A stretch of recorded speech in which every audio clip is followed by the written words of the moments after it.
Hello guys, welcome to Marian TV. This is Marian, and guys, you will never believe who I have today hapa kwa channel yangu.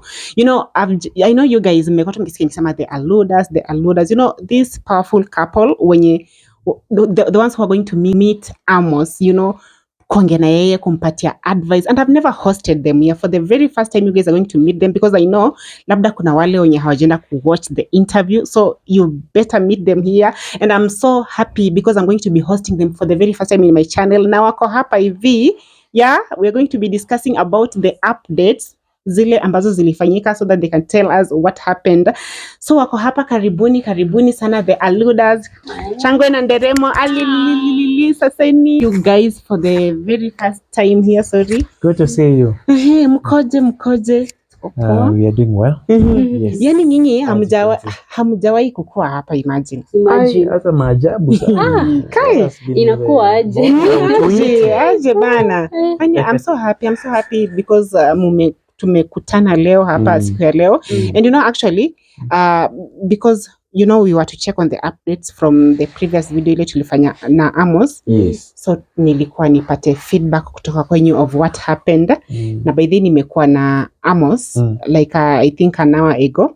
Yeah, we were with him because I also wanted to hear his side of the story from what you guys discussed. Na sasa nimefurahi juu nimepata, najua nimewaiba, you guys were engaged, but I'm thankful mumefika. Maybe mkijintroduce for the people who are watching for the very first time. You can introduce yourself. Mkoje, how is it being newlyweds, you know, being young parents, and of course how is your YouTube channel, your TikTok, na kila kitu. Maybe you can just introduce yourself. Yeah. Hi guys, it's the Aludas here today. Yes. Of course, it's my wife, Rosa, and then I'm the Aluda. Well, we are really doing well. We have been, you know, establishing our marriage. We have lived together for a year now. I think we've had our first anniversary. Yes. Yeah, and then we have a baby. Yeah, her name is Anushka. She's 3 months old right now, and we're just having fun parenting. Yes. Amaji, babe. Kabisa. Wow. How is it being a young marriage? Unajua labda watu wanashindwa, how did we guys get to know each other? I know we have known each other for a very long time. And so maybe if you can tell us, how has it been being a young couple, and maybe why do you think you fit in the criteria of, you know, like being able to counsel somebody? Yeah, considering you two are married and you went through that. Maybe you can just tell us briefly, kwa sababu kuna yule mtu anashindwa mbona hao ndio walikuja ku advise Amos. First of all, may I say, Marian, thank you so much for mentioning us in the previous interview that you had with Amos. It's a privilege. We're so humbled. I don't know ni kwa nini uli to refer, but I think from the journey that, you know, we've been in our friendship and all that, hata kwa nini kwa marriage, umeona our marriage vile imekuwa, ndio maana uka to refer to Amos. But may I say, for us, marriage it's been fun. It's been fun because marriage is work.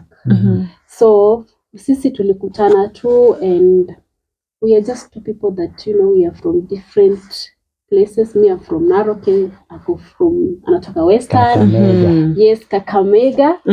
And we agreed, like tukasema, unajua, like before kabla tuingie kwa ndoa sisi, we went through so much counseling. We wanted to more information on what marriage is. Tulienda to various couples by the way for counseling. So like we just wanted to learn from them, and then so that tukiingia pale kwa marriage tunajua ni nini marriage ina nini inaleta. So sisi tumereceive to marriage in a positive way, like atujaifikiria like hata tutaiachana. Imagine. Wow. So sisi every day tunataka to explore new things, and you know, sijai choka kukaa na yeye. Wow. And every day it's a learning day, like I get to learn more about him, and marriage is really exciting for us. And I think that some of the things that we learned from the couples that were, you know, they were training us, Yes, we learned a lot of things, but when we got into marriage, we realized that it's a totally different ground. Oh, really? But that counseling they gave us prepared us for marriage, like ili set to foundation mzuri. So we go there and then we started discovering ourselves because there were issues here whereby labda nimeamka sijui kama breakfast iko tayari, vitu kama hizo. So we aligned ourselves, but nevertheless sieti ya kwamba akuja kuwa na issues sometimes ku disagree hapa na pale ni kawaida, but we have mastered a way to get out of such situations strong and together. So that gives us the ability to share this information. Why? Because I've had people ambao wamewed leo kesho wako kwa marriage, 1 month 2 months down the line they're not in marriage. Atuseme kwamba we know so much, but at least what we've gotten we're able to share with 1 or 2 people. Wow. Yeah, yes. And what I can also add is that, you know, for us, Christ is the center of our marriage. And every time, in fact, like every week, ni lazima tukae tu chini and, you know, reflect on our marriage and, you know, talk positive things onto our marriage. Na pia tunakanga tu tunajiangalia. Of course, lazima kuko na issues. But we just, you know, we know how to solve issues pole and, you know, we get over them, and it's a skill. Yeah, it's a skill, and we really thank God for this far. Wow. Yeah. Wow, sasa mumeona ni kwa nini.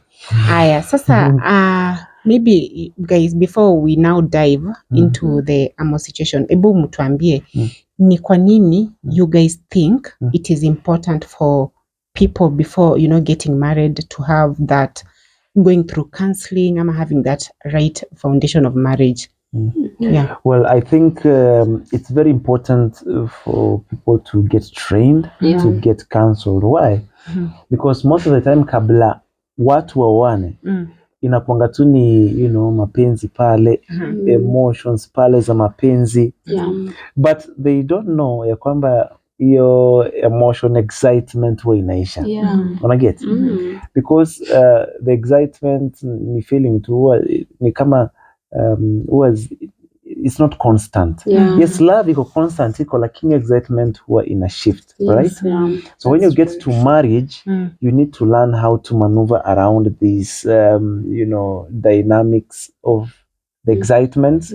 Kuna time iko huku juu, kuna time inashuka chini. So having that emotional intelligence ambayo inakuambia kwamba yes, leo manze tunasikia tuko down, lakini we still love each other. Love is not emotions. Love is beyond emotion.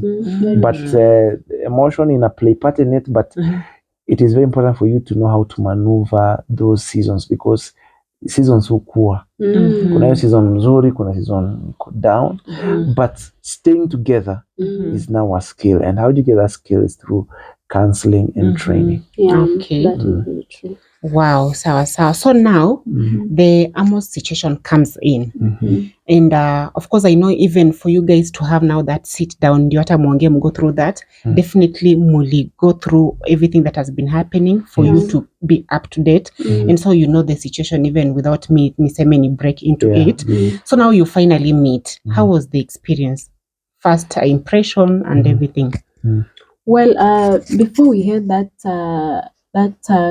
counseling session, for us, you know, we were a bit scared because tulikuwa tumeona, you know, from the previous videos venye Amos ako and all that.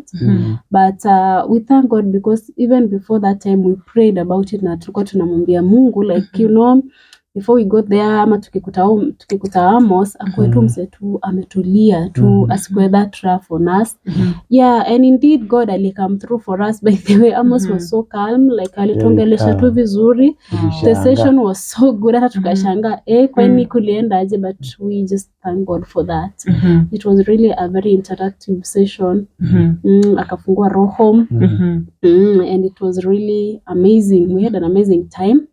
Yeah, you know, one of the interesting things that we were not looking for, tulikuwa tunajua kwamba tutapigwa. Actually, ukiangalia hiyo video tulikuwa tumefanya before we went for the counseling session, tulikuwa tunajua kwamba hapa Tuende tu na God na tushikilie imani, sababu tunaweza enda huko mambo yaharibike, tupigwe. But it was very interesting and surprising because I think what people have been seeing online ambayo ni profile ya Amos, it's because some of those things were triggered. Amos was hurt, wife may disappear, such kind of things. So mtu kama huyu huwezi muendea na fujo, unaenda kwa upole so that they are able to feel relaxed and they are able to respond back in a relaxed manner. So we just noticed ya kwamba watu wamekuwa wakimuongelesha tofauti, and we say let's try a very calm approach.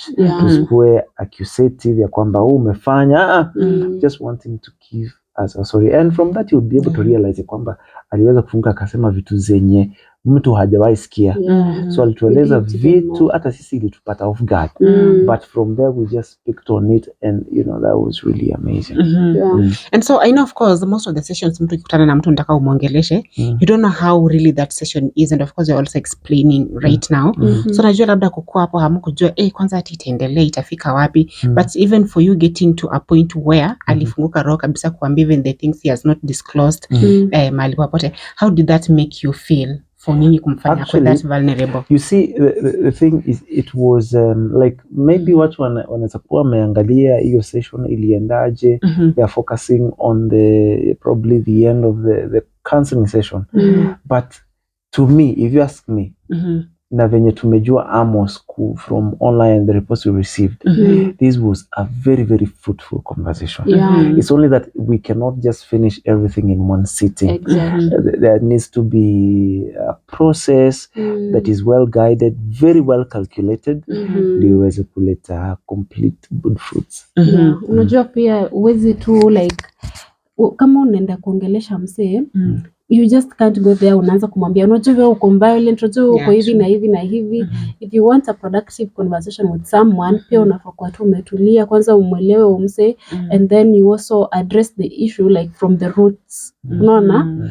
Sasa unaona like vile my husband amesema like tulipata kujua vitu mingi tanye hatukuwa tunajua from uko nje. Hata watu wako wanajua. Mlikuwa mnajua kweli? Hata watu wako wanajua.